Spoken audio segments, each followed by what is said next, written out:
Magandang araw sa inyong lahat. Kumusta kayo? Ako ay nalulugod na sa muli tayo ay magkakasama at sa panahong ito ay ating pag-aralan ang inyong aralin, ang inyong module sa Filipino. Ngunit bago tayo magsisimula, inaanyayahan ko ang lahat na iyuko ang ating mga ulo para sa panalangin. Ama naming banal, kami po ay dumudulog sa inyong harapan, lubos ang aming pasasalamat at pagsamba sa inyo sa kabutihang iyong binibigay sa bawat isa sa amin. Maraming salamat po sa pamilya, sa suporta ng aming mga magulang na patuloy at hindi nagsasawang gumagabay sa amin kahit kami ay hindi nakapunta, hindi nagkikita-kita ng personal. Ama, kami po ay patuloy na humihingi sa inyo ng gabay sa aming pag-aaral sa araw na ito. Naway ang lahat ng aming matutunan ay aming magagamit sa pang-araw-araw naming gawain. Maraming salamat at ang lahat ng ito ay aming dinadalangin sa matamis na pangalan ni Jesus. Amen. Okay, sa muli, maraming salamat at welcome sa ating bagong pag-aaral. So, sa puntong ito ay ating pag-usapan ang inyong module sa Filipino. Okay? Kunin na ang inyong mga module at ang inyong Biblia nang sa gayon tayo ay makapagsimula. Okay? Sana ay nakita nyo na ang inyong module or ang parte na kung saan dyan nakasulat ang inyong aralin sa Filipino. Kung titingnan nyo, mayroon tayong 3 topiko na kailangan nating pag-aralan dyan sa inyong module sa Filipino. Okay? Okay, so pupunta tayo sa una. Tulad ng nakasanayan, mayroon kayo dyan makikitang learning design. Okay? So, ang inyong learning design sa Filipino ay ang ilog. Hindi ko na yan ipapaliwanag pa sapagkat alam kong alam nyo na yan kung ano ang ibig kahulugan ng learning design na yan. Okay? So, pag-aralan natin ang pagsulat ng maikling balita, editorial, at iba pang bahagi. Oh, no. Una muna ay ang unang topiko muna ang ating pag-usapan. Okay? Hindi muna yon. Yun yung pangatlong topiko. Pag-aralan muna natin ang una. Okay? Ang unang topiko dyan, kung makikita nyo, sana'y nakasunod kayo sa akin. Okay, ang unang topiko dyan ay solusyon sa naobserbahang suliranin. Okay, it has to do about problems. Yun yung pag-aralan natin. Yun yung una dyan. So, kung titingnan nyo ang inyong module, nagsisimula yan sa isang panalangin. Okay, babasahin ko. Makapangyarihang Diyos, sa pamagitan ng iyong anak ni Jesus, humihingi ako sa iyo ng tulong upang may pagpatuloy ko ng maayos ang aking pag-aaral.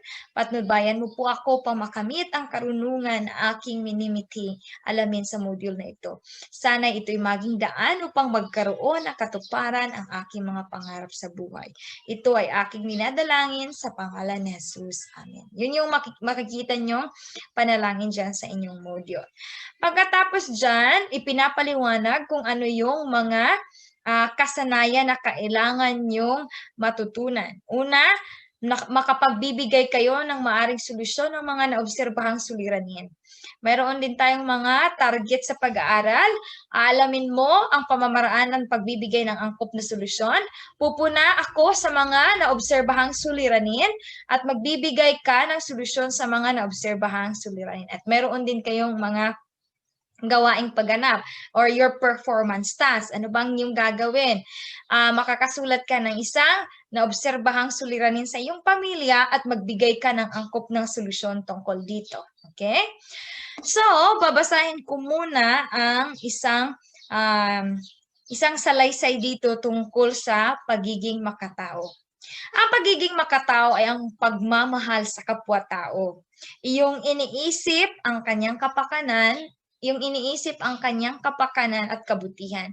Ito ay ang paggalang sa lahat ng tao, hindi ng abuso, hindi mapangmataas, marunong humingi ng kapatawaran, hindi mapaghusga, hindi nagpapaasa sa iba, gumagalang sa batas ng Diyos at sumusunod sa batas ng bayan at karapatan ng iba. Hindi naninira ng reputasyon at hindi pinagmumula ng chismis. Yun yung pagiging makatao. Ibig sabihin, you have concern to your fellow men. Okay? Hindi ka gumagawa ng kahit anong makakasama sa iba. Okay? Ayon sa Hebrew 13:16, huwag nating kaligtaan ang paggawa ng mabuti at ang pagtulong sa iba sapagkat iyan ang haing kinadulugdan ng Diyos. Ibig sabihin, doing good is the thing that God really wants us to do. God will be happy if we are going to do good. Sa iyong buhay, marami ka mga pagkakataon na maaari mong ipakita ang pagiging makatao. We have many opportunities wherein we can show to our neighbor, to our classmate, that we care about them. Sikaping gawin ito at isabuhay. Sa module na ito ang iyong matutunan. Paano makatulong sa mga taong may suliranin sa buhay? Have you wondered, or kapag may nakikita kayong mga taong sa tingin niyo may problema, naiisip niyo ba na, how can I help? Do you have the thought? Alam kong marami sa inyo may mga ganyan na kapag may nakikita kayo, kaibigan nyo ba o hindi, na alam nyo may problema, you yourself also are trying to think of possible way paano mo sila matutulungan, right? And doing good is really is the thing that God wants us to do. Yun yung sa maikling devotional natin, ngunit nagbibigay ito ng aral na we are our brother's keeper. Okay? Ang ating mga neighbor, ang ating mga classmate, ang ating kapwa-tao ay dapat nating alalahanin. Hindi tayo maging makasarili. Do not be selfish. If you have something, or if you know yourself that you can help, especially those who are in needs, then do so. Okay? Paganyan. So, tingnan ang larawan at pag-isipan nito. So, makikita nyo dyan sa inyong module ang larawan na ito. Ano kaya ang suliranin? Okay. Paano mo ito masusolusyonan, ang kanyang suliranin? Okay. So, ito ay si Bordy. Kung titingnan nyo sa larawan, si Bordy ay may sakit. Okay? Mayroon siyang lagnat. Yun yung kanyang suliranin. Paano masusolusyonan ang kanyang suliranin? Maaring bigyan mo siya ng gamot. Nang sa ganon, siya ay hindi na magkasakit. Okay? Kung isa ka sa mga kaibigan ni Bordy, ano ang gagawin mo upang makatulong sa kanya? Okay, if you are one of his friends, what do you do so that you can help him? I know kung ang iba sa inyo, siguro bibisitahin niyo siya, magdadala kayo ng pagkain, maaari ding bibisitahin niyo siya, dadalhan niyo siya ng gamot. In that way, makakatulong kayo. Bawat isa sa atin may mga iba't iba tayong pamamaraan kung paano tayo makakatulong sa kapwa. Kahit anumang paraan iyon, ngunit kapag ang iyong layunin ay para sa kabutihan ng ibang tao, yan ay okay lamang. Okay? Now, let's ipagpatuloy natin. Humanda at ating pag-aralan. Okay, linawin agad. Sa bahaging ito ay iyong matutunan ang pagbibigay ng maaring solusyon sa naobserbahang suliranin. Okay, kapag may problema, in this part, you will learn how to give solution to the problem. Okay, pagbigay ng solusyon sa naobserbahang suliranin. Habang ginagampanan natin ang ating iba't ibang papel sa buhay, hindi maiwasang may mga balakid tayong makakatagpo. Hindi ibig sabihin na kami bilang guro, wala na kaming problema. Wala na kaming mga pagkukulang, lahat ay kaya na namin. No. Ikaw bilang isang mag-aral, mayroon kang suliranin. Ang inyong mga magulang bilang mga magulang niyo, mayroon din silang suliranin. Ang mga guro, kahit mga guro na yan, mayroon niyang mga suliranin. Okay? Lahat ng tao sa mundo, lahat tayo ay may mga problema. Okay? We cannot, hindi maiwasan talaga. We have problem. When you say balakid, that is problema. Okay? Wala namang perpekto sa mundo. Kaya, mayroon talagang problema ang lahat ng tao. Kung hindi bibigyan ng maagap o karampatang lunas ang mga balakid na ito, maaari tayong maapektuhan sa paraang pisikal, emotional o sosyal. Ito ay magsasanhi ng mga suliranin. At ang suliranin ay isang bagay na mahirap harapin o unawain. Okay. Kaya, kailangan pag sinabing maagap, meaning on time. Pag sinabing karampatang lunas, exact o yung tamang yung tamang pagtugon, okay, sa mga problema na iyan. Tamang solusyon, okay? Ito ay maaaring magkaroon ng makakapekto sa iyo physically, emotionally, at socially. Okay. Ang suliranin na isang bagay na mahirap harapin. Obviously, pag sinabing problema, mahirap siya. Okay? Ngunit bilang isang tao, kailangan nating magkaroon ng isang positibong pananaw nang sa gayon, hindi magiging ganun kahirap ang isang suliranin. So ngayon, pag-aralan ang sitwasyon ni Bradley. Pagkatapos, sagutin ang mga sumusunod na tanong. Okay. So, mayroon tayo ditong isang sitwasyon. Ito ay sitwasyon ni Bradley. Palaging lumiliban si Bradley sa kanyang mga klase. Dahil dito, maraming pagsusulit ang hindi niya nakuha. Marami ring aralin ang hindi niya napag-aralan. Sa kanilang periodical exam, maraming mga tanong ang hindi niya nasagot. Na makuha niya ang kanyang report card, mababa ang kanyang marka. Sumama ang loob ng kanyang mga magulang. Naging mahigpit sila sa mga gawain ni Bradley sa labas ng paaralan. Okay. Yun yung sitwasyon na kinakarap ngayon ni Bradley. Okay? So, kailangan yung sagutan ang mga bahaging ito. Please, sagutan talaga kasi lahat ng mga may mga tanong, may mga puntos yan. Okay. Sa tingin mo, kailan nagsimula ang suliranin ni Bradley? When did Bradley's problem start? Sa ano nagsimula? Okay? Okay. I am going to help you answering this part. Nagsisimula ito na nagsimula siyang lumiban sa klase. Doon talaga nagsisimula ang kanyang problema. Dahil kasi yun yung beginning, yun yung pinaka-roots, pinaka-ugat kung bakit nagresulta ito sa isang problema, ang pagkakaroon ng mababang marka. Next, pangalawang tanong, ano ang sanhi ng kanyang suliranin? Ang sanhi, meaning the cause, the reason, ang hindi niya pag-aaral ng mabuti. Yan yung pinakasani. Kaya nagkaroon siya ng maliit na marka sa kanyang report card. Okay?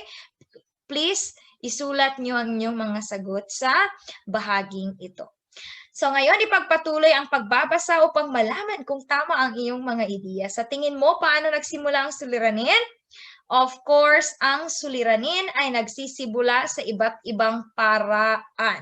Kalimitan ng ating mga kilos ang nagdudulot ng suliranin. Okay, usually talaga class, ang ating mga kilos, how we address things, paano natin ginagawa ang isang bagay, kalimitan yan ang nagsisimula ng isang suliranin. Kung titingnan natin, sa kaso ni Bradley, ang kanyang suliranin ay nagsisimula noong siya ay palaging lumiliban sa klase. Yun talaga yung pinakaugat. Bakit nangyari yung mga problema niya? Kasi hindi siya palaging umaattend sa klase. Kapag hindi ka umaattend sa klase, you will be behind. Except na lang kung genius ka gid. Oo na, grabe imong stock knowledge, it's okay. Ngunit paano kung average lang naman? Kailangan mo talagang mag-aral.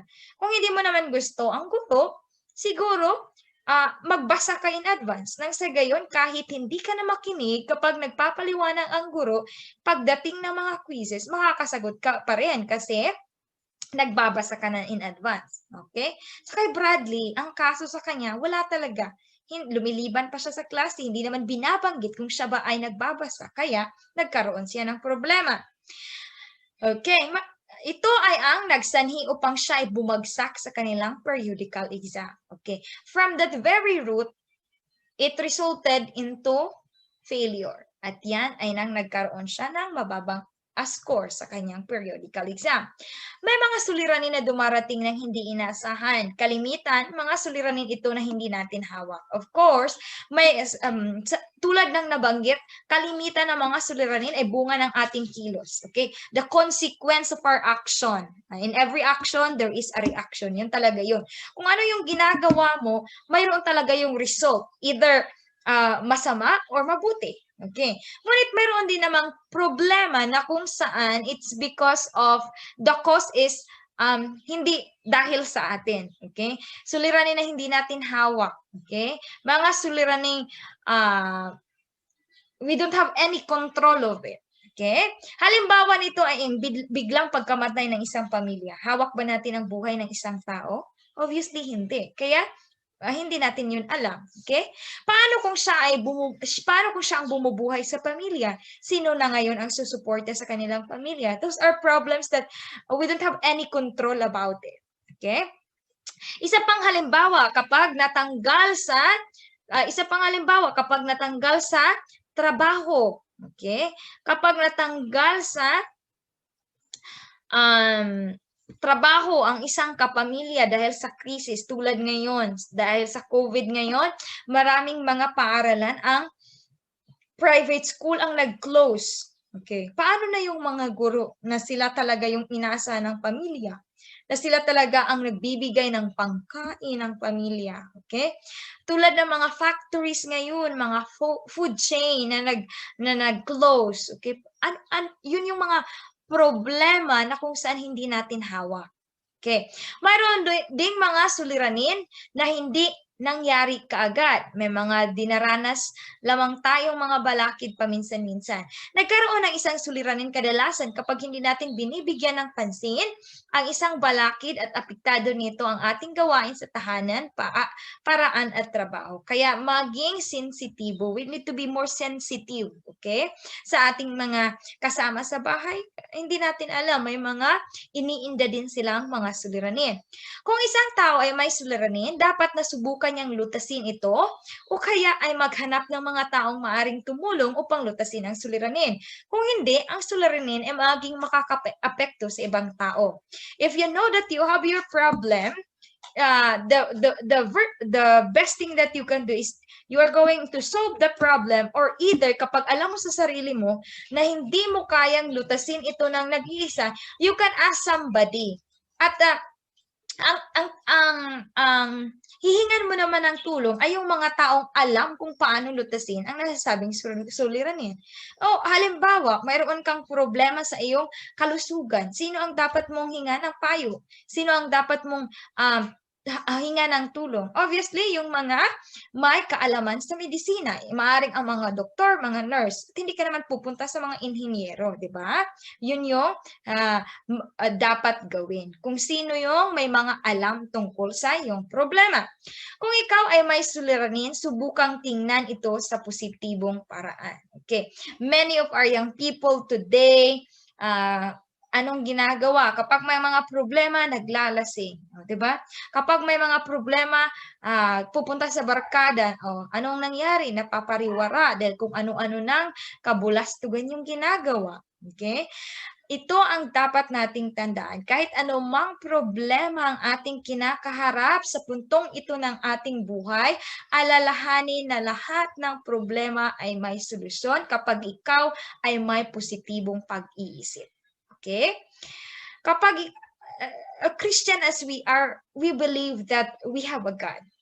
Mayroon tayong Panginoon. At ang Panginoon yan ay alam natin hindi tayo papabayaan yan. Kahit anumang kalaking problema yan. Our God is bigger than all of our problems, right? Ang atin lang ay kailangan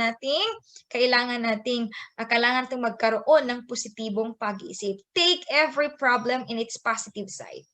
Of course, kahit problema ang tawag dyan, mayroon pa rin tayong kabutihan, mayroon tayong mga leksyon na makukuha sa problema iyan. Okay? Marami sa mga young people ang iba-iba ang ginagawa kapag may problem. May problema sa module, ang anong ginagawa, nag-commit ng suicide. Of course, we cannot question them, but then kung mayroon lang naman tayong tamang patnubay mula sa magulang, mayroon tayong we are fully grounded. Our faith is strong enough na lagi nating iniisip na may Panginoon tayong tumutulong sa atin, then we will not resort to that kind of situation. Okay? Kaya mga mag-aaral, mga kabataan ngayon, always look on the positive side. Kahit anumang bigat yan. Okay? Idaan mo yan sa taimtim na panalangin at I'm sure that the Lord will answer that prayer. Ang ibig sabihin, kailangang palagian mong isipin na ang suliranin ay maaring lutasin. As I told you, God is bigger than all of our problems. Okay?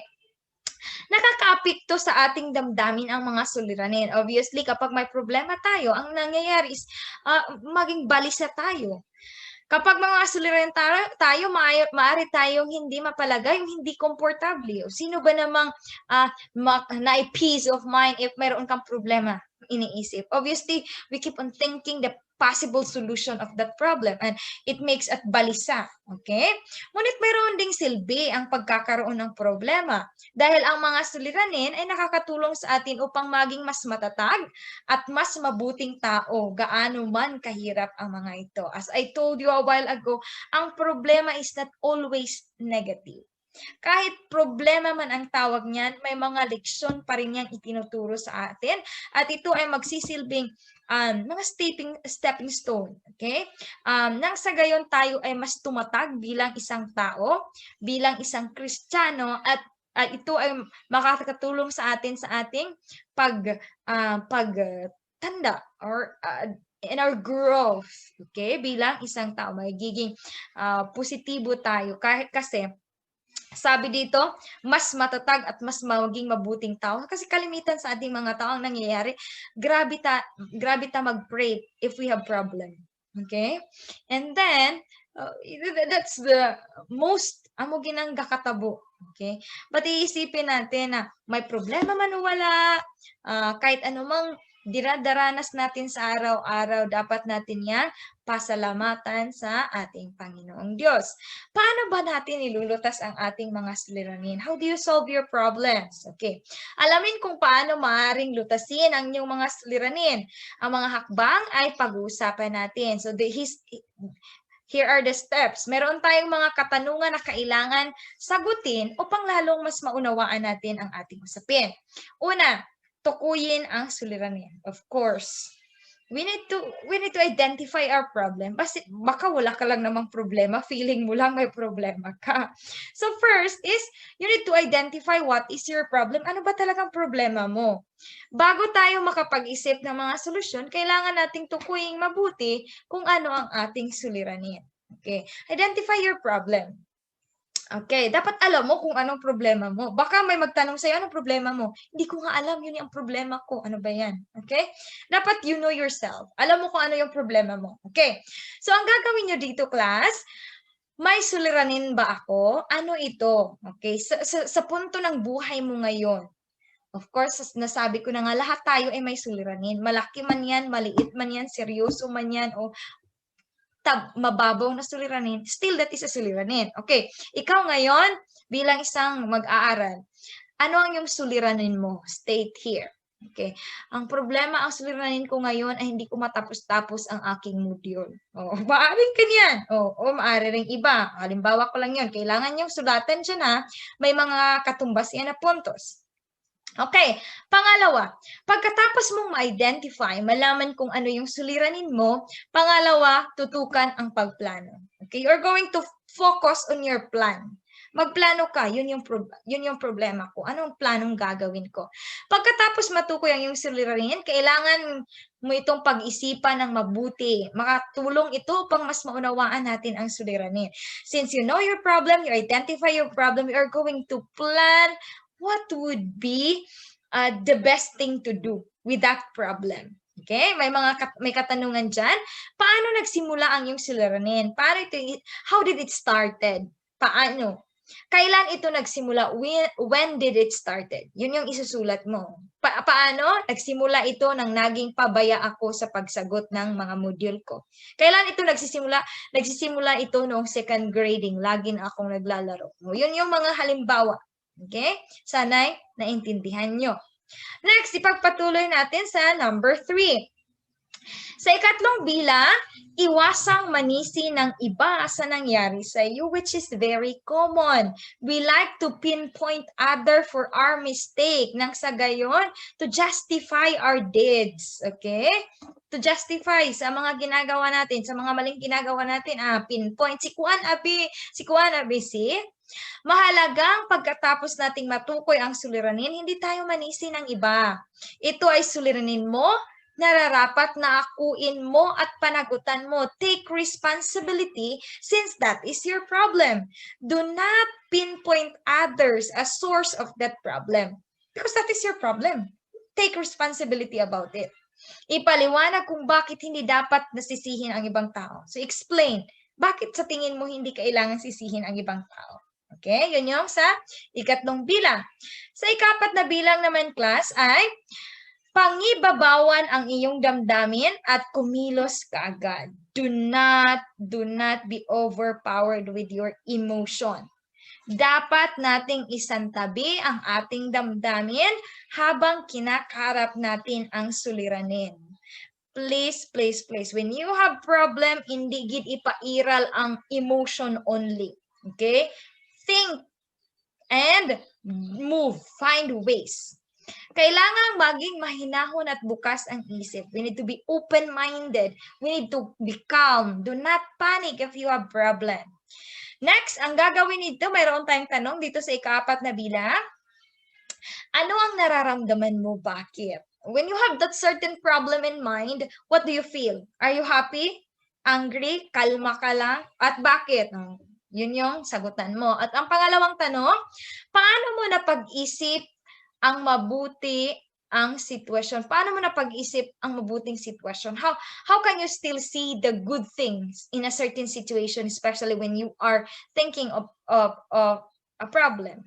Okay? It could be you are thinking it in a positive way. Number 5, akuin ang pananagutan sa sariling suliranin. Take responsibility of your own problem. Okay. Mahalaga na kapag may suliranin ka, akuin mo ang pananagutan. Huwag kang umasang lutasin ito ng ibang tao. Okay? When you have a problem, take responsibility of it, think of possible solution. Do not ever assume that other people will solve it for you. Okay? Dapat ikaw yon. So, the question here, paano nakapagpatibay ng isang pagkatao ang pagharap ng suliranin? How this solving a certain problem can make you a stronger version of yourself? Okay? Paano yun nakakatulong sa iyo bilang isang tao?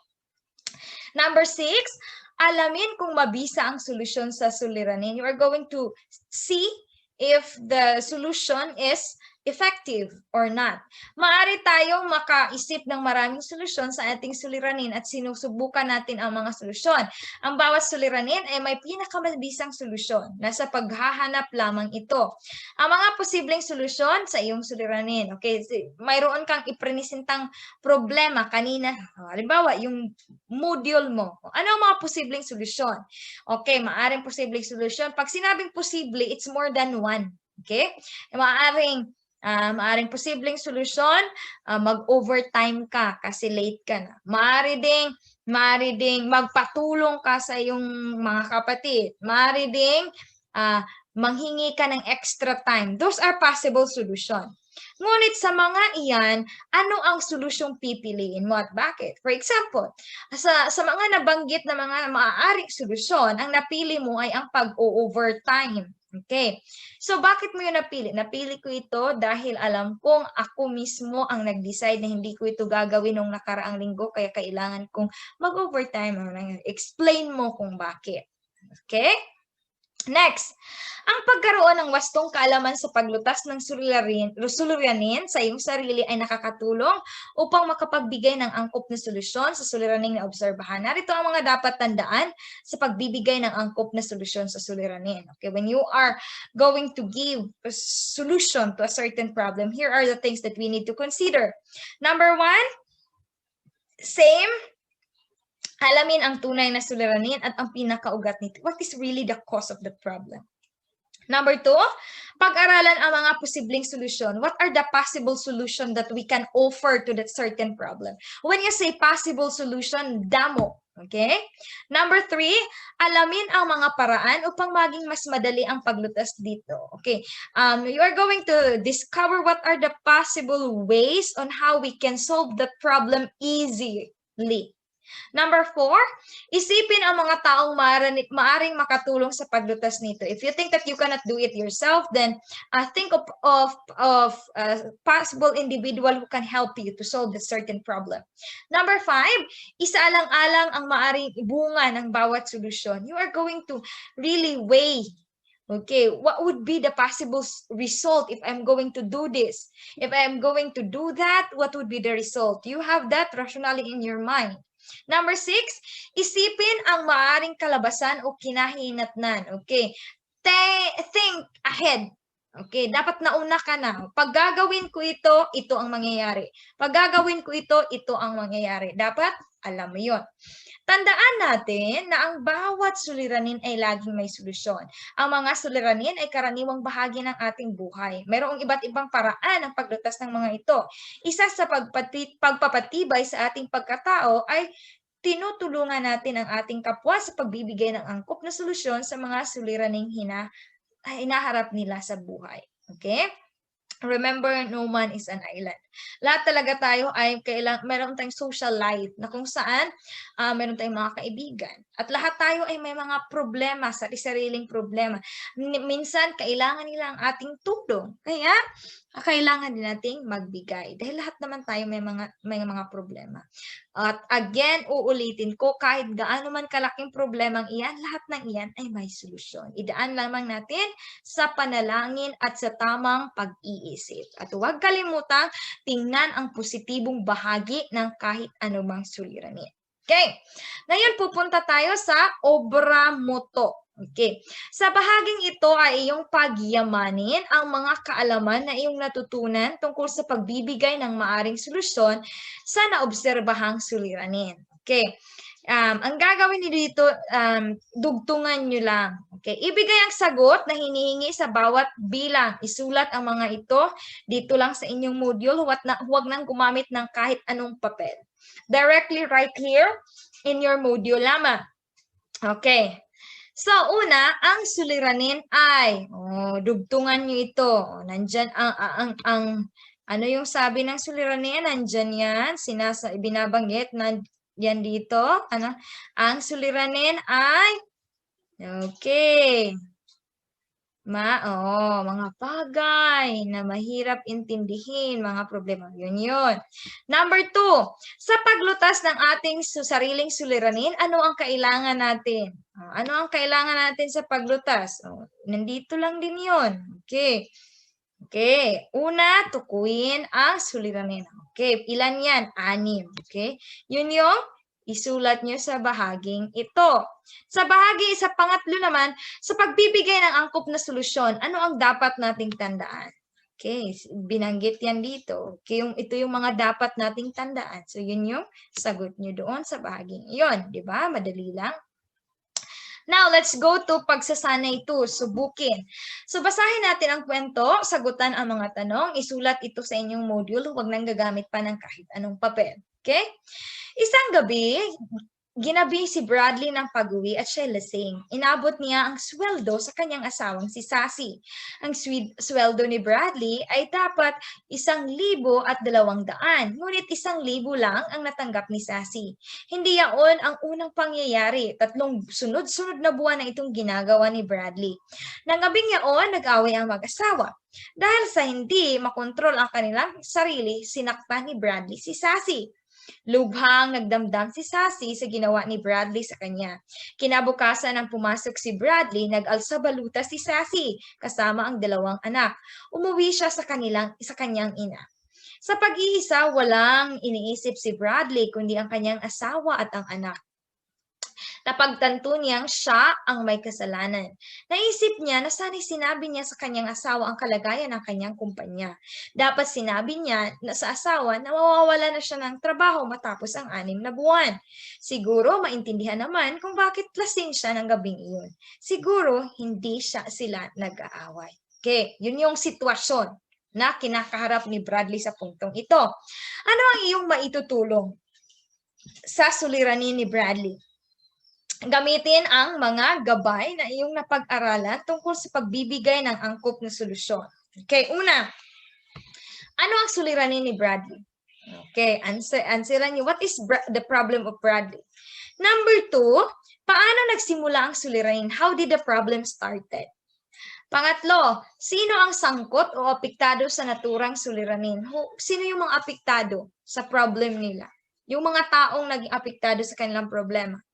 Pang-apat, ano-ano ang posibleng solusyon sa suliranin ni Bradley? What are the possible solutions sa problema ni Bradley?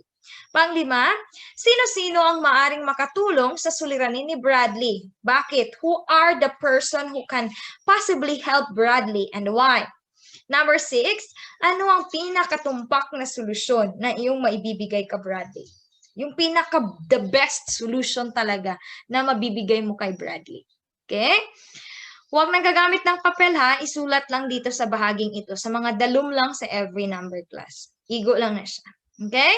Pagsasanay 3. Pag-aralan ang mga larawan. Isulat ang naobserbahang suliranin at ibigay ang angkop na solusyon nito. Huwag na itong gagawin sa inyong papel. Isulat niyo na lang ito ng direkta dito sa inyong module. Sa unang larawan, ano ito? Vaccine. Anong suliranin sa vaccine? Kanina sa ating klase, sabi ni, mayroon kayong binanggit na mahal ang vaccine. Solusyon? Anong posibleng solusyon mo? Okay? Maari itong kasi mahal, maari itong gawing libre ng pamahalaan. Maaring ganon. Ano ito? Mga krimen, patayan. Yun yung suliranin. Ang solusyon, siguro magkaroon sila ng mga pisto o ano pang programa ang naisipan nyo. Yun yung gagawin nyo ha. I will not do all of that. Okay? Mayroon pa kayong 3 larawan na kailangan nyong sagutan. Okay? At dito ang inyong output o ang performance task. Magkwento na isang naobserbahang suliranin sa inyong pamilya at magbigay ng angkop na solusyon tungkol dito. Gawing halimbawa ang paggawa ng kwento sa pagsasanay B tungkol sa module na ito. Gawin ito sa isang bond paper but do not type it. Kailangan handwritten. Ito ang inyong example. Ganito. Okay? Mga problem ninyo sa bahay nyo na nangyayari at paano ito nalutas. Okay? Ano ang mga posibleng lunas. Okay? Obserbahang suliranin sa inyong pamilya at magbigay ng angkop na solusyon. Paano mo ito masolusyonan? Isulat nyo yon sa isang bond paper at idikit nyo sa bahaging ito ng inyong module. One side lang yung idikit, class ha. Okay? Sana'y naintindihan. Next, ang huling bahagi ay ang pagpapahalaga o refleksyon. Kahit nasa hulihang bahagi na ito, ngunit ito pa rin ay may puntos. Okay, gamit ang pagsasama ng pananampalataya at pagkatuto, magbigay ng 5 halimbawa kung paano ka maging makatao sa iyong buhay. Isulat ang iyong sagot sa loob ng hugis o larawan. How can you become an individual who really care about your fellow men? Paano mo yun magagawa? Ano ang dapat mong gawin? Okay? At of course, ang inyong unang topic sa inyong Filipino ay nagtatapos ito sa isang panalangin. Okay, babasahin ko. Mahal kong Panginoon, maraming salamat po sa mga aral na aking natutunan. Naway magagamit ko ito at pawang kabutihan lamang. Gabayan mo akong muli sa susunod na module at yung dadagdagan ang mga aral na ito. Kasama ang pagkakataon at biyaya upang maiguhit ko ng mainam ang aking kinabukasan. Ito'y aking pinapasalamatan sa pangalan ni Jesus. Okay? Yun yung huling bahagi ng yung module, ang reflection. Huwag kalimutan isulat or sagutan ang bahagi. Iyan. Now, pupunta tayo sa ikalawang topic sa inyong module. Okay? So, ang ikalawang topic sa inyong module, ito ay tungkol sa paghahambing ng iba't ibang dokumentaryo. You are going to compare different kinds of documentary. Okay, mayroon niya, nagsisimula yan sa isang panalangin tulad ng nakasanayan. Mayroon kayo dyang Mel, nahahambing ang iba't ibang dokumento, nakilala mo ang iba't ibang dokumentaryo, susuriin mo ang dokumentaryo batay sa katangian nito, ilarawan mo ang mga dokumentaryo. Okay, gawaing pagganap, ikaw ay manunood at maglalarawan ng isang dokumentaryo. You're going to watch and describe a certain documentary. So, mayroon kayo dyang devotional. Ang pamagat ay kilalanin ang sarili. Know yourself. Ang pagkilala sa sarili ay ang pag-alam ng ating kalakasan at kahinaan. Alamin ang iyong gusto sa ayaw. May mga bagay na kahit anong pilit mo ay hindi mo magustuhan at may mga bagay na sa unang subok pa lamang ay bahagi agad na inyong sistema. Okay? Dapat you are the first person who know yourself. Dapat you know your strength, you know your weaknesses. Mahalagang malaman mo ito dahil makatutulong ito sa pagkawala ng iyong takot at pagbuo ng tiwala sa sarili. Alamin ang iyong talento, baka kasali ito sa iyong kalakasan. You need to discover your talent as an individual. Gaya ng sabi ng Roma 10:20, nasumpungan ako ng mga hindi nakahanap sa akin. Inahayag ko ang aking sarili sa kanila na hindi nagtanong patungkol sa akin. Mahalaga ang makilala mo ang iyong sarili dahil sa iyong buhay ay nakilala. Dahil kapag kilala mo ang iyong sarili, kahit anumang sabihin ng iba, wala ka ng ano doon kasi kilala mo na ang iyong sarili. Sa module na ito, ikaw ay magtagumpay dahil kilala mo na ang iyong sariling kakayahan. Yun yung goal natin, that you will really know your strength and your weaknesses. Now, pupunta tayo sa pagganyan. Tingnan na larawan at pag-isipan ang mga ito. Anong nakikita nyo? Yes, ito yung mga dokumentaryo. Okay, mga eyewitness, investigador, born to be wild, at marami pang iba. Makikita natin yan sa mga telebisyon. Okay? Ang dami. Mayroon tayong mga documentary about yung mga tribo, which is nice. Mga Cara David na mga documentary, di ba? Nanonood ka ba nito? May paborito ka bang documentary na sinusubaybayan mo talaga? Maybe meron siguro ilan sa inyo mayroong mga paboritong documentary program sa telebisyon. Ngayon ay pag-aralan natin ang mga ito. Okay. Iba't ibang dokumentaryo. Ano ba ang dokumentaryo? Anumang bagay na ating nakikita, napakinggan at napapanood ay may malaking impluwensya sa ating kaisipan, gawi at pananaw sa buhay.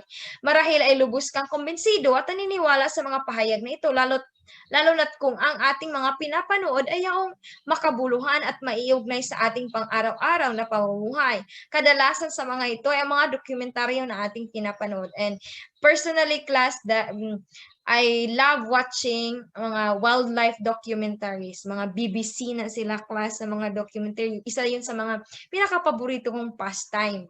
Okay? Yung panonood na ganyan. Eyewitness din. Isa din yan sa paborito ko. So, ang dokumentaryo ay pelikula o programa sa radyo o telebisyon na nag-uulat ng matapat at historikong yugto tungkol sa mga tao, pangyayari o puo. Ano daw ang dokumentaryo? Maritong isang pelikula, isang programa sa radyo o telebisyon na nag-uulat ng matapat. Pag sinabing matapat, realidad, class, with honesty. Okay? Historikong yugto ng buhay ng isang tao na dinadanas talaga ng isang tao in a real situation. Hindi yung mga sinusulat lang. Ang dokumentaryo ay tungkol sa katotohanan at realidad na pangyayari sa buhay at sa lipunan. Karaniwang nakatuon ito sa kahirapan at korporasyon, problema sa edukasyon at suliraning pang-ekonomiya at sa mga katiwalian. Ito ay naglalahad ng mga katotohanan at impormasyon tungkol sa isyu o problemang panlipunan, politikal o historikal.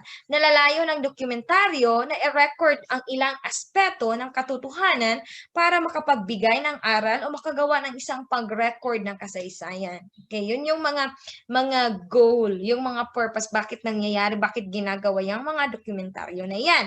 May 3 anyo ang dokumentaryo, class. Una is ang print media, pangalawa is ang broadcast media, at pangatlo ang multimedia. Again, 3 anyo ng dokumentaryo: print media, broadcast media, at multimedia. Ang print media, class, ay nangangahulugang ang dokumentaryo o komunikasyon sa masa kung saan ipinagkakalat ang impormasyon ay nakalimbag na form. Meaning, you cannot watch them on TV but it is written. Okay? Sinulat, nakalimbag. Pag sinabing nakalimbag, from the word itself, print. Okay? Ang broadcast media naman, class, ay isang paraan ng paghahatid ng dokumentaryo o ng impormasyon sa nakararami.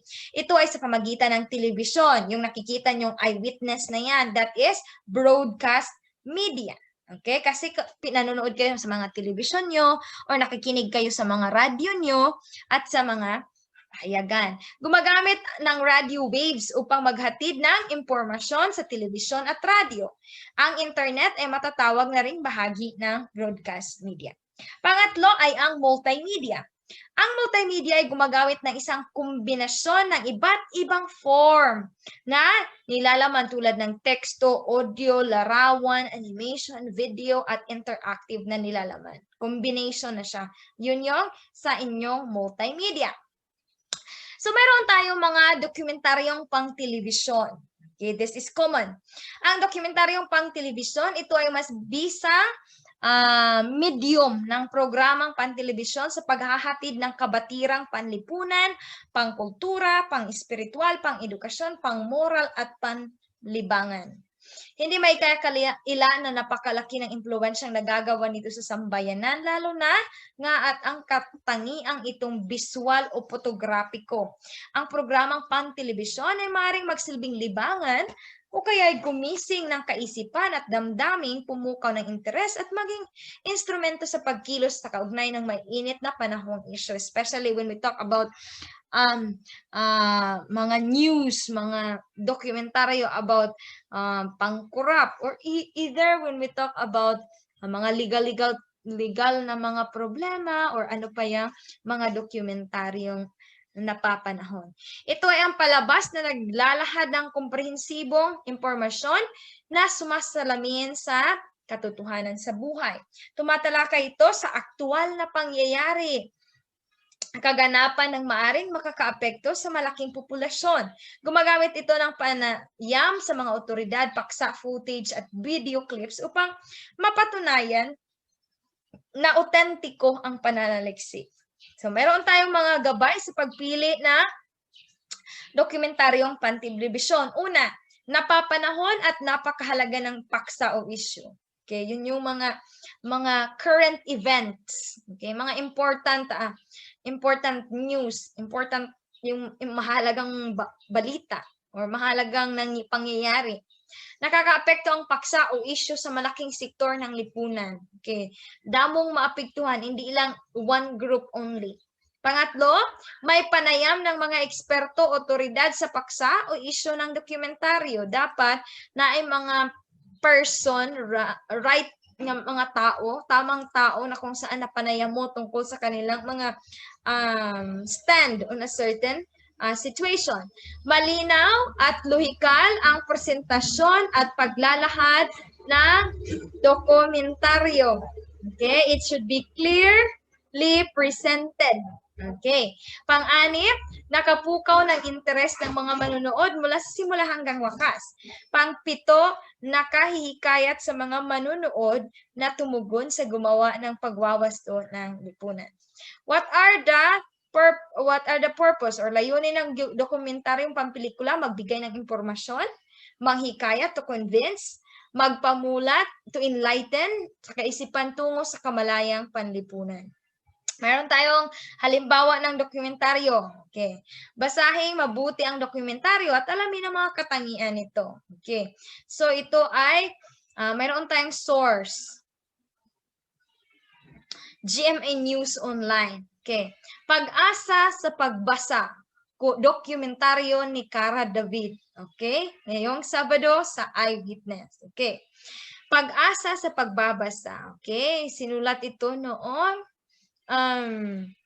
September 1, 2018. Okay, babasahin ko Sa Soyo High School sa Quezon City, may isang seksyon kung saan ang itinuturo ay ang pagbaybay ng mga salita, pagsulat ng mga letra at pagkilala ng mga kulay. Pero ang klaseng ito wala sa elementarya kundi nasa high school na. Sila ang seksyon Darwin. Isang klase na binubuo ng 29 na mga estudyanteng nakatungtong na sa grade 7, 27 sila kabilo, ay binubuo ng 29, I mean. So, mga grade 7 na sila and they're still learning, to read, to write, to identify color. They are not in the elementary, they are in high school. Pero hindi pa rin nakapagsulat at nakapagbasa, even though nasa grade 6 na sila. Kabilang sa section si Darwin, ang 12 anyos, ay kabilang sa section Darwin, ang 12 anyos, ang pangalan ng kalang seksyon ay Darwin. Ang 12 anyos na si Louis. Bagamat hirap, maski sa simpleng pagsulat at pagbasa, taon-taon siyang ipinapasa ng kanyang mga guro at ngayon nakatungtong na siya ng grade 7. Wagid siya nakabalik class, wagid siya na-retain. Sige, promote ng siya maski hindi siya kabalong mabasa masulat. Hanggang ngayon, nasa grade 7 na siya. Imbis din na aralin ang mga leksyon pagkatapos ng klase, sa tambakan ang diretso ni Louie para mangalkal.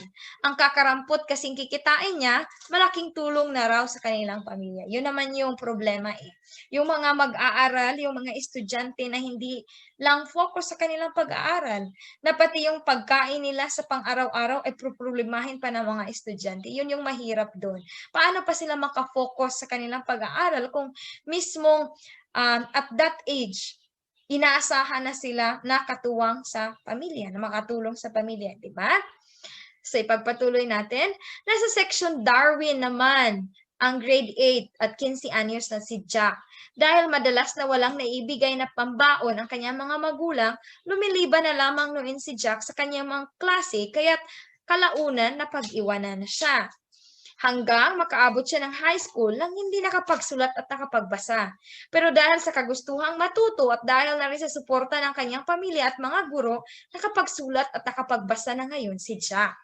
Pero bakit ipinapasa ng eskwelahan ang mga kagaya nilang non-reader at slow reader? Hindi ba ipinatutupad ng Department of Education ang no read, no pass policy? Kanino raw ba dapat isisi kung bakit umaabot sila ng high school nang hindi nakapagbasa at nakapagsulat? Sa mga guro ba? Sa kahirapan ba? O sa kakulangan ng suporta mula sa magulang o sa mismong kagustuhan nila na matuto? Okay. Yun yung dokumentaryo ni Caro David at nandyan yan sa YouTube or sa TV, makikita niyo yan. Okay? Yun yung halimbawa. So, meron tayong mga katangian ng dokumentaryong pantelebisyon. Una ay ang paksa. Pag sinabi nating paksa, ito yung tumatalakay sa nilalaman ng dokumentaryo kung saan nagpo-focus ito sa pagkilos ng tao sa lipunan na kanyang ginagalawan at kung paano siya kumilos sa buhay. Paksa, that is the topic. Yun talaga yung pinag-uusapan dyan. Na pangalawa is layunin. What is the purpose? Ito ay gustong sabihin ng mga nasa likod ng pansa ng dokumentaryo. Layunin nitong i-record ang panlipunang kaganapan na itinuturing nila na mahalagang ipaalam sa lipunan. Sa pamagitan nito, layunin din nilang mapataas ang pagkaunawa sa mga isyu, mga tinatangkilik at marahil nating simpatiya ng isyong ito. Okay? We have different issue in the country. Okay, ginagawa nila ito upang mapaabot nila kung ano yung mga layunin, iba't ibang layunin. Una dyan, ang dokumentaryo ay may layunin na may pakita sa lipunan kung ano yung mga sitwasyon sa ibang bahagi ng ating bansa na hindi natin nakikita. Okay? Pangatlo is meron tayong anyo. Ang anyo ng dokumentaryo ay nahugis habang nasa proseso kung saan ang mga diskusyon ay orihinal at ang mga tunog na tanawin at ay pinipili kung akma o karapat-dapat dito. May mga pagkakataon na ang script dito at ang mga aksyon ay mula sa mga umiiral na pangyayari. Yung mga ginagamit nila ng mga background, especially kapag pinapalabas ito sa telebisyon. Mga sound, okay? Yun yung napabilang sa anyo. 4, pang-apat ay ang estilo o ang teknik. Tumutukoy ito sa tanawin ng bawat makuha ng kamera at sa panahon ng pag-i-edit nito. Ang isa sa mga mahalagang sangkap, ang mga non-actors o ang mga totoong tao sa paligid na walang ginagampan ng anumang karakter. Ang mga lugar din ay actual na hindi gaya ng mga nasa pelikula na nasa loob lamang ng studio. Maaring tingnan ang iba't ibang uri ng anggulo ng dokumentaryo. Pag sinabi nating estilo of technique, how the cameraman capture all the scenario. Kasi pag sinabi kasi nating dokumentaryo class, lahat ng video na kanilang kinukuha is really in that, for example, kumukuha sila ng dokumentaryo doon sa bukid ng Sultan Kudarat sa Palawan. O alangan naman na doon lang sila sa studio, gagamit lang sila ng green screen. No, hindi yan pwede. Sa mga dokumentaryo, yung real talaga, yung totoo talaga, na kung saan ang mga sangkot ay yung mga tao talaga na sila yung apektado or sila yung gindescribe sa nasabing dokumentaryo. Panglima, uri ng karanasan. Ang dalawang bahaging ito ay ang pang-estetiko at ang epekto nito sa taong maaring magtulak sa kanya upang gumawa ng aksyon. Ninanais ng mga nasa likod ng dokumentaryo sa mga makakapanood nito ay hindi mag-focus sa mga artista, kundi sa pinapaksa. Maaring may ugnay ito sa paksa kung saan ninanais ng mga nasa likod ng kamera na alamin ng manood ang kanilang layunin. Okay. Usually kapag sinabi kasi nating dokumentaryo class, seldom lang talaga ginagamitan niya ng mga artista. Kadalasang ginagamit doon ay yung mga tunay na tao talaga na sangkot sa nasabing issue or sa anumang dokumentaryong ginagawa. Batay sa nabasang dokumentaryo, ano-ano ang mga patunay na ito ay totoong naganap sa ating bansa? Okay, yun yung yung dokumentaryo ni Cara David. Ano yung mga patunay? What are the proof that you can say na nangyari talaga ito sa Pilipinas? So, isulat mo dito. Kapag hindi mo na-gets, then babalik ka doon sa dokumentaryong binasa ko kanina lamang. Pangalawa, sino-sino ang mga mahahayag na actual na nanaliksik nito? Obviously, si Cara David, isa din siya doon. Next, pangatlo, sino-sino ang iba pang mga otoridad na nakikisangkot sa dokumentaryo, posible ang mga guro, ang principal, ang mga bata, na kanilang gin-feature doon. Narito ang iba pang maaring mapanood, mapagkunan, o mapagkitaan ng mga dokumentaryong programa o makikita. Matanglawin. Alam ko mayroon sa inyong nanonood ng Matanglawin ni Kuya Kim. Mayroon tayong Reporter's Notebook, which is isa rin to sa mga maganda din itong dokumentaryo.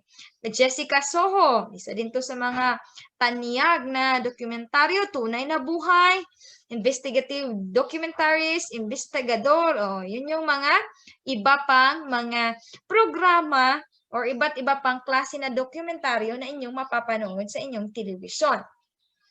Ngayon ay pupunta na tayo sa obra mo to. Okay. Sa bahaging ito ay ating pagyamanin ang mga kaalaman na iyong natutunan tungkol sa iba't ibang uri ng dokumentaryo. Okay. Ibigay ang hinihingi sa bawat bilang. Ilagay ang tamang sagot. Huwag nang gumawit sa papel. Dito na ilagay sa inyong module. Okay. May dalawang bahagi ito. Estetiko at ang epekto sa tao na maaring magtulak sa kanya para gumawa ng aksyon. Ano ang katangian ito? Okay, pinag-aralan natin yan ng mga katangian. Okay? Obviously, that is uri ng karanasan. Okay? Binibigyan ko na kayo ng previous. So, lahat ng sagot dito ay makikita nyo lamang sa ating usapan kani-kanina lang. Ano-ano ng dokumentaryo ang nahuhugis habang nasa proseso na kung saan ang mga diskusyon ay orihinal at ang tunog at tanawin ay pinipili kung akma sa karapat-dapat. Okay? Hindi ko na yan sasabihin sa inyo. Kayo na ang bahalang sumagot sa inyo. Okay? Pagsasanay number 2. Subukin. Alamin ang sumusunod na larawan ng mga programa. Isulat ang DAD kung ito ay nagpapakita ng halimbawa ng dokumentaryo or SE naman kung hindi. Isulat ang sagot dito sa mga blanco. Okay. DAD kung ito ay nagpapakita or kung ito ay isang halimbawa ng dokumentaryo. Kapag hindi naman ito dokumentaryo, isulat nyo ang SE. It Bulaga. Dokumentaryo hindi. Kung sa tingin nyo dokumentaryo, then write DAD. Kapag sa tingin nyo hindi, then SE. Next, eyewitness. Eyewitness. DAD or SE. Pinoy Big Brother. DAD or SE. Sagutan nyo yan. Okay, meron tayong Jessica Soho, DAD or SE. Soko, DAD or SE. Pilipinas, game ka na ba? DAD or SE? Born to be Wild. Is it DAD or SE? Showtime. DAD or SE? Eyewitness. DAD or SE. Easy lang na class. Alam niyo naman, sinabing dokumentaryo, it should be realistic. Okay? Totoong nangyari. Hindi lang realistic, real talaga. Okay? Pagsasanay 3. Basahin ang dokumentaryo at ilarawan ito gamit ang sumusunod na katangian. Gawin ito sa papel. Huwag nang gagawin sa papel kung may space, no. Gawin ito dito na sa inyong module, hindi na sa papel. Okay, basahin niyo tong dokumentaryo. Still eyewitness. Isa talaga ang GMA sa may mayroong magandang mga dokumentaryo. So ang pamagat ng ito is Discarding Bata. Still, it's Cara David's documentary. Okay? Basahin nyo yan. Pagkatapos yung basahin yan, buuin nyo ito. Ano ang pamagat ng dokumentaryo? Pag sinabing pamagat, the title. Okay? Paksa. What is the topic? Ano yung pinag-uusapan sa dokumentaryo?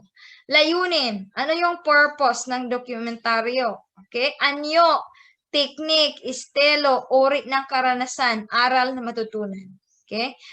Ganun yung paghimay-himay ninyo sa nasabing Kapag mayroon kayong problem, confused paghapon ni anyo, ni technique, uri ng karanasan, babalik kayo doon sa itaas, nandoon yun, intindihin yung mabuti kung ano yung anyo, ano yung estilo, technique, at iba pa.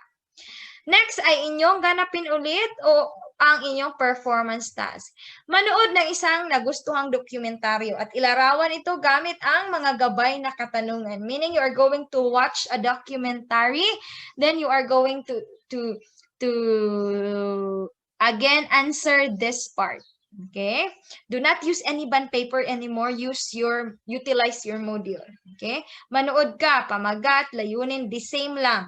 The same lang yan siya ginagawa mo dito. Ang kaibahan lang, dito magbasa ka. Dito sa inyong performance task, kailangan mo talagang manood ng isang dokumentaryo. Okay? I hope naintindihan yan. At ang huling bahagi ay ang pagpapahalaga o refleksyon. Ilang ulit ko itong sasabihin, kahit ito ay nasa hulihan, still sulatan nyo pa rin. Magbigay ng 5 halimbawa kung paano mo kilalanin ang iyong sarili. How are you going to know yourself? Give 5 example of ways. Isulat ang sagot sa loob ng larawan. Diyan yung isagot. 5 ways on how you are going to know yourself.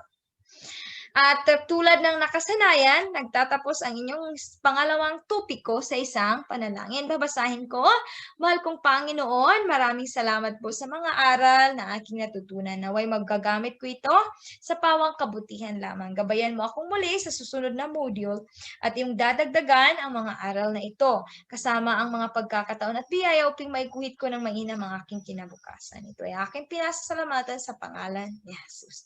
Kaya yan yung pangalawa nyong module. It has to do with documentary. Yun yung pinag-uusapan. At ang pangatlo at huling topic nyo naman ay ang pagsulat ng maikling balita, editorial at iba pang bahagi ng pahayagan. Okay, may dokumentaryong kanina. Ngayon, ikaw na talaga yung magsusulat ng balita, magsulat ng editorial at iba pang bahagi ng pahayagan. So, kung makikita nyo, still, nagsisimula pa rin ito sa isang panalangin. Meron kayong map, nakakasulat ng maikling balita, editorial at iba pang bahagi ng pahayagan. Maalamin ang mga pamantayan ng pagsulat ng balita, editorial at iba pang bahagi ng pahayagan. Nasusuri ang mga gabay ng pagsulat ng balita, editorial at iba pang bahagi ng pahayagan. At susulat kayo ng balita, editorial at iba pang bahagi ng papahayagan. Meron kayong performance task, paggawa ng scrapbook tungkol sa bahagi ng pahayagan. Okay, meron kayong devotional part. Okay, babasahin ko. Karunungan na galing sa Panginoon. Ang ating Panginoon ang nagmay-ari sa lahat ng karunungan. Pumapalit ka sa Kanya, tumingi dahil hindi siya nagbibigay ng lahat sa para sa iyo. Kagaya ng mga kaalaman, sa pagsulat ng balita at editorial, maaari mong ipalaganap ang pagmamahal sa ating Panginoon. Ang mga karunungang galing sa Panginoon ay sapat na magagawa natin ang gusto natin at makapag-ambag sa pagpapalaganap ng magandang balita sa sanlibutan. Subalit, dapat ay ayon sa alituntunin ng ating may kapal. Ayon sa James 1:5, ngunit kung ang sinuman sa inyo ay nagkukulang ng karunungan, humingi siya sa Diyos na nagbigay ng sagana sa lahat at hindi nanumbat at iyon ay ibibigay sa Kanya. Okay. Kapag nangailangan tayo ng katalinuhan, ano daw sabi? Go to the Lord, ask to the Lord. Okay? At kailanman hindi siya manunumbat sa anumang ibinibigay niya. Okay. Sa inyong paganyak, tingnan ang larawan at pag-isipan ang mga ito. Okay, ano yan? Ano yung nakikita nyo dyan? Yes, mayroong mga editorial, mayroong mga balita. Kaya mo bang magsulat ng mga ganito? Or marunong ka bang bumasa nito? Okay, I do believe na sa ikalimang baitang na kayo ay magaling na kayong magbasa. So pupunta tayo, pag-aralan natin ang mga yan. Okay. Sa bahaging ito ay yung malaman ang pagsulat ng balita, editorial at iba pa. Pagsulat ng balita, ano ba ang balita? Ang balita ay isang uri ng lathain na tumatalakay sa mga kasalukuyang ganapan sa labas o sa loob ng isang bansa na nakatulong o nakapagbigay ng alam sa mga mamamayan. Maaari itong ihayag sa pamamagitan ng paglilimbag, pagsahimpapawid, internet o galing sa bibig at ikalat sa ikatlong partido sa karamihang mambabasa na nakinig. Mayroon tayong mga katangian, ganap na kawastuhan, timbang, walang kinikilingan, kaiklian, kalinawan, kasarian, yun. Yun yung mga katangian ng isang balita. Okay, dapat it should be totoo. Okay? Mayroon tayong mga dapat tandaan kapag tayo ay susulat ng balita. Una, huwag maging paligoy-ligoy. Like, damo pa kay gihambal, layo pila na ka pages din ang imong balita nga real talaga nga tudtod nga balita ato pa sa pinakaen. Huwag maging paligoy-ligoy. Huwag gumamit ng matatalinghagang salita. Okay? Sa mga pagsulat ng mga balita, class, do not use mga idioms na no. Use simple words. Nang sa gayon, ito ay maintindihan ng mga mamamayan. Isulat ang pawang katotohanan lamang. It should be pure and honest. At panglima, siguraduhin ang balitang isusulat ay walang kinikilingan, walang bias. Hindi pwede na dahil gusto mo si Duterte, maski tanan, puro kanami ni Duterte. Kung gusto mo si Manny Pacquiao, tanan nga kanami ni Manny Pacquiao. Kay hindi mo gusto si, for example, hindi mo gusto si Marcos, maski nami iyang giupra, you are going to write pangit gihapon. No, that is bias. Okay? Walang kinikilingan dapat kung ikaw ay susulat ng balita. Mga mungkahing paraan ng pagsulat ng balita. So, mga advice on how you supposed to write a balita. Isulat ka agad ang balita pagkatapos makalap. Why? Baka makalimutan mo pa. So, after your research, you're going to write it. Bigyan din at palawakin ang nangingibabaw na pangyayari. You are going to make what really happened rich. Yun yung gagawin mo. Maging tumpak. Dapat exact. You have the date. Mga ganon. Iwasang magbigay ng opinion. Pag sinabing balita lang talaga yan. Hindi hinihingi ang opinion mo. Kasi kapag opinion mo na yan, editorial na yan. Okay?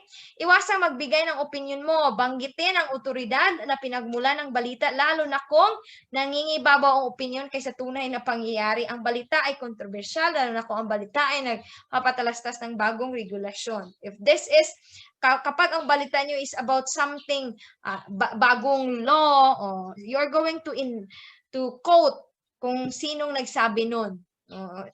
Kailangan sila ay mga nagtatrabaho sa gobyerno. Ganon. Ibigay ang buong pangalan ng tao sa unang pagbanggit. Dapat complete. Hindi pa, si Maitel, wala may apelyido. It should be complete. Okay? Sa apelyido. Okay? Ilahat ang pangyayari ng walang kinikilingan, ipakilala ang pangalan binanggit, iwasan ang pagkaroon ng kulay sa paggamit ng salita o pariralang maaaring makapinsala sa paniniwala at asal ng mabasa o binabalita. Simulan ang bawat talata sa mahalaga at kawili-wiling pangyayari. Sumulat ng maikling pangungusap. Ilagay ang tuwiran at tituwirang sabi sa magkahiwalay na talata. Iwasan ang pahaba or pampapakapa lamang ng mga pangungusap o talata. Gumamit ng mga payak at tiyak na salita. Simple words. Kasi, sino ba ang magbabasa niyan? Okay? Lahat ng tao, even yung mga nakapag-aral o wala. Kaya dapat ang gagamitin mga salita yung simple language lang talaga. Sumulat ng mabisang pamatnubay. Gamitin ang tingin na tukuyan, active voice kaysa balintiyak or passive voice. Maliban kung ang layon ay higit na mahalaga kaysa gumaganap. Sundin ang estilong pamamahayag. Mayroon tayong gabay sa pag-check ng balita. Una, sumasagot ba sa 5 W's at 1 H? Ano ga ito? 5 W's, who, what, where, when, at how. May maaksyong ulo ng balita. Pag ulo, that is yung headlines. May malinaw na pamatnubay. Maaksyon ng nilalaman. Sumusunod sa inverted pyramid or decreasing important. Yun yung mga dapat nating mga checklist. Mga hakbang sa pagsulat ng balita. Una, ano yung mga hakbang? Isulat ang buod. I-summarize mo. Itala ang mga pangyayari, pababa o paliit sa kahalagahan. Isulat ang balita ayon sa pagkasunod-sunod pangyayari batay sa pahababang kahalagahan. Istruktura ng pagsulat ng balita. O, narito yun. Inverted pyramid na siya, class. Una, pag sinabi mo ang pamatnubay, that is the lead. Pinaka-importanting detalye, katawan, importanteng detalye, hindi gaano mahalagang detalye, yun yung nasa pinaka-down. Meron tayong halimbawa sa pagtukoy ng kayarian ng balita tungkol sa naganap. Okay. Itinampok sa pamatnubay ang bilang ng namatay, bilang ng nasagatan, anong uri ng sakuna ang kailangan at saan naganap. Yun yung nasa pinaka, yun yung sa matnubay o sa lead. Sa pangalawa naman, okay, sa pangalawa namang bahagi o pinaka-importanting detalye, isa-isahin ang mga pangalan ng biktima at ang pagkakakilanlan ng bawat isa.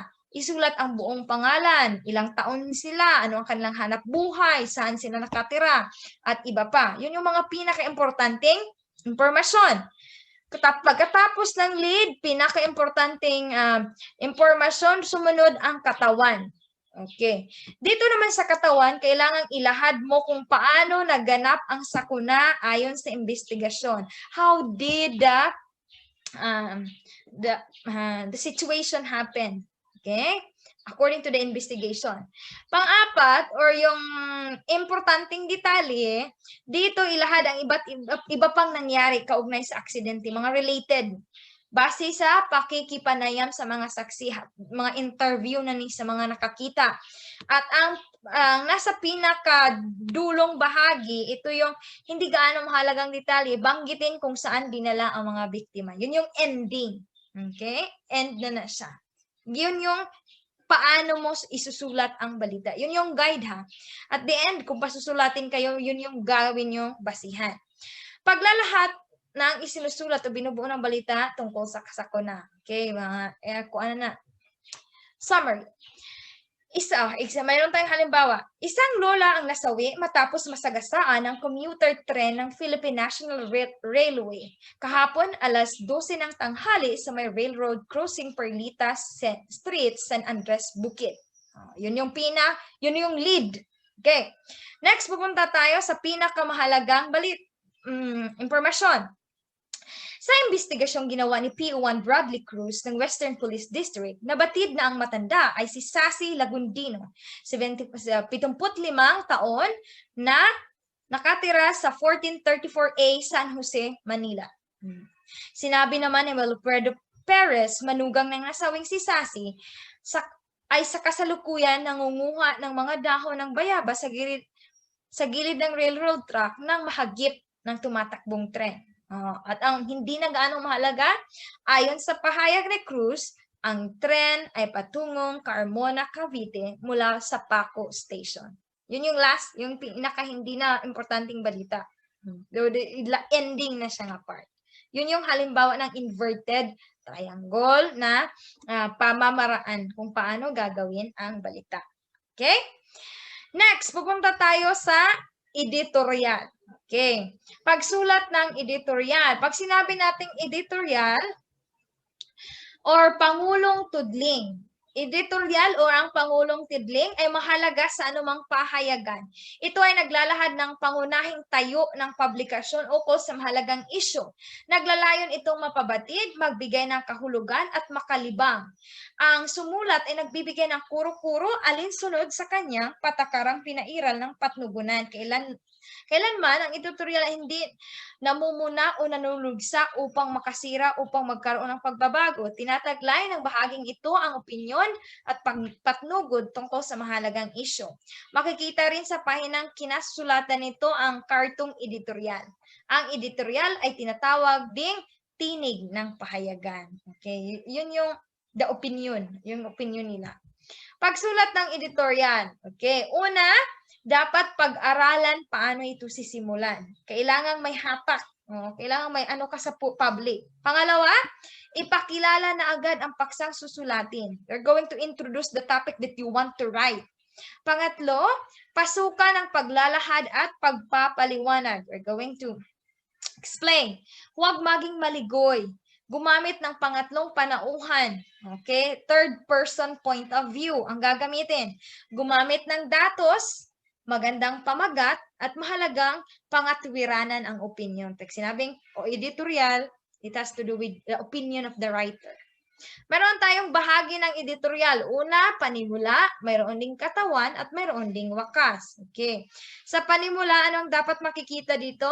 Bumabanggit sa isyong tatalakayin. Karaniwang napapanahon or kalagayan sa lipunan. Sa katawan naman, nagpapahayag ng opinion o kuro-kuro ng pahayagan sa pamamagitan ng pagpapaliwanag o paglalahad ng issue sa paraang madaling unawain at malinaw para sa mambabasa. Dito, nagbibigay ng tala, ng pagpapanig, pagsalungat sa issue, pagbibigay ng halimbawa sa sumulat. Okay, diha na sa katawan niya ginhatag ang iyang stand. At of course, ang wakas, nagpapahayag ng kaisipang nais kintal. Maaari itong naglalagom o nagbibigay din ng kaisipang tinatalakay. Dito ipinapahayag ang paghikayat at pagpapakilos ng mambabasa tungo sa pagbabago. The wakas is the, pag sinabing paglalagom, it's the summary. Okay, summary pa rin. So anong paraan may pahayag ang opinyon ng pananaw? Una, pasalita, maaring pasulat, or maaari ding karikatura. Pag sinabing karikatura, that is caricature. Okay? Paano simulan ang isang editorial? Una, magkumuha ka ng impormasyon sa isang nabasa o narinig na balita. Pangalawa, gamit ang anekdota, paggamit ng kasabihan, simulan sa isang tanong or autobiografiya. Saan makahanap o kumuha ng impormasyon? Magbabasa ng dyaryo, dyan mo makikinig or either makikinig ka ng balita sa radyo. Pagsangguni sa mga aklat. Okay? Or paghanap sa internet at sa website or pakikinayam or interview. Yun yung mga kung saan mo makikita ang mga sulat sa editorial. Meron tayong halimbawa dito ng editorial. Editorial, ipagpatuloy ang pag-iingat. Halimbawa sa isang editorial. Okay? Sino ang sumulat nito? Ito ay nilatha noong September 10, 2020, Filipino Star ngayon. Okay? Halimbawa, yan ang editorial. Iba pang bahagi ng pahayagan. Meron tayong iba pang bahagi ng pahayagan. Ang pahayagan ay naglalaman ng balita, impormasyon at patalastas. Kadalasan ito ay nilatha araw-araw o lingguhan. Ang pahayagan ay may iba't ibang bahagi. Okay. Pangok ang mga pahayagan, the newspaper that you have. Una is pangmukhang pahina. Makikita ito ang pangalan ng pahayagan at ang mga pangunahing o mahalagang balita. Halimbawa nito, Mindanao Star. Yun yung pangmukhang pahina. Okay? Pangalawa, balitang pandaigdigan. Mababasa sa pahinang ito ay mga balitang nagaganap sa iba't ibang bahagi ng mundo. Okay? Next, balitang panlalawigan. Mababasa rito ang mga balita mula sa lalawigan ng ating bansa. Next is Pangulong Tudling. Pag sinabing Pangulong Tudling, that is the editorial. Sa pahinang ito ay mababasa ang kuro-kuro, the opinion, puna sa sinulat o ng patnugot hinggil sa isang napapanahong pasya or issue. What is the stand? Muna editorial. Balitang komersyo, mababasa ang mga balita tungkol sa kalakalan, industriya, at commerce. Anunsyo or klasipikado, makikita rito ang mga anunsyo. What are the para sa iba't ibang uri ng hanap buhay, bahay, lupa, sasakyan, at iba pang gamitang ipinagbili or the announcement. Obituaryo, ang pahinang ito ay anunsyo para sa mga taong namatay na. Nakasaad dito kung saan nakaburol at kung kailan ililibing ang mga namatay. Yan yung bahagi sa diaryo or obituaryo. Meron din tayong libangan. Ito ang pahina sa mga balita kung tungkol sa mga artista, pelikula, telebisyon, at iba pang sining. Narito rin ang mga crossword comics at horoscope na kung saan yun yung binabasa ng mga young people noon. Meron din tayong sport. Naglalaman ito ng mga balitang pampalakasan. Sport. Okay? Yun yung iba't ibang bahagi ng pahayagan. Napupunta tayo sa obra mo to. Sa bahaging ito, class, ay ating pagyayamanin ang inyong kaalaman. Pagsasanay 1, alamin.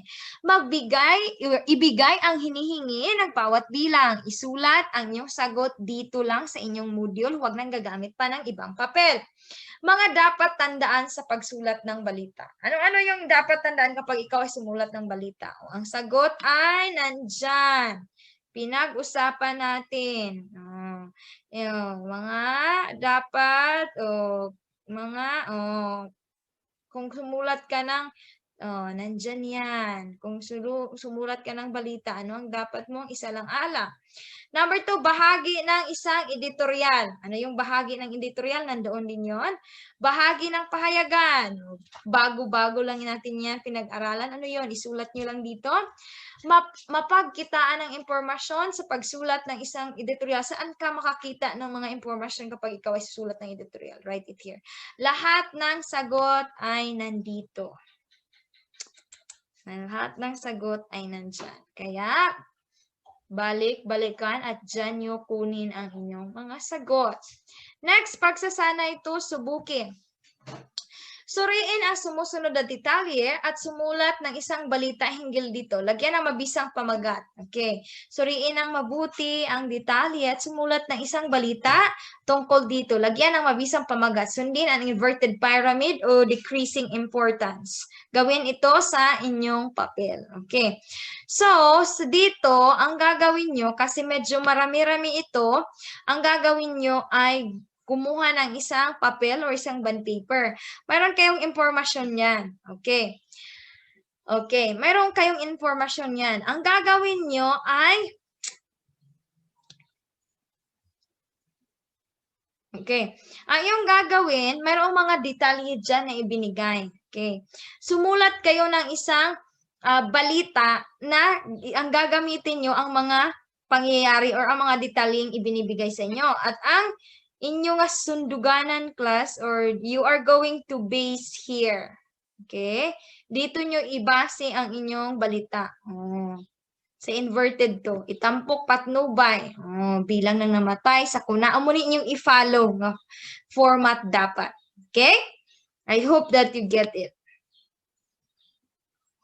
Next is, pupunta tayo sa pagsasanay number 3. Sumulat ng isang editorial tungkol sa napili mong paksa. Lagyan ito ng karikatura or cartoon editorial. Gawin ito sa isang bond paper. Okay? Mayroon tayong halimbawa ng editorial, magbase kayo doon. Okay? Kahit maliit lang class, hindi masyadong mahabang klase ng editorial. Saan kayo makahanap ng mga posibleng paksa? Sa mga newspaper, sa TV, sa radio, it depends anong paksa ang gusto niya. Next is meron kayong huling bahagi ito, output o yung performance task. Maghanap ng pahayagan. Magngita ka ng newspaper, kilalanin ang mga bahagi nito at gupitin ito. Gumawa ng scrapbook tungkol sa bahagi ng pahayagan. Okay? Saan dyan ang gupitin nyo ang mga bahagi ng pahayagan. Saan dyan ang libangan, obituaryo, balitang komersyo, at ilagay nyo sa scrapbook. Okay? At ang huling bahagi ay ang inyong pagpapahalaga or ang inyong refleksyon. Magbigay ng 5 halimbawa kung paano mo magagamit ang karunungan na galing sa ating Panginoon. How can you use the knowledge from God na binibigay sa inyo? Isulat yon ang inyong sagot dito sa hugis na yan. Okay? At ang inyong module ay nagtatapos din sa inyong pangatlong topiko ay nagtatapos din sa isang panalangin. Okay? So, yan lang ang inyong tatlong topic sa inyong Filipino. Okay? Sana kahit papaano nakatulong ang ating pag-run through sa inyong topic. Kung mayroon pa kayong katanungan, maaari lang naman kayong mag-message. Okay? Nang sa gayon ay ating mapag-usapan pa ng masinsinan ang mga parte o bahaging hindi pa rin ninyo naintindihan. Okay? So maraming salamat sa muli at atin itong tatapusin sa isang panalangin. Panginoong Diyos, lubos ang aming pagpapasalamat. Maraming salamat sa pagpatnubay sa amin, sa aming talakayan. Naway, Kadiyo ay patuloy gumagabay sa amin sa aming araw-araw na gawain. Salamat sa lahat. Ito ay aming dinadalangin sa pangalan ni Jesus. Amen. Hanggang sa muli, kita-kita tayo sa ating susunod na aralin.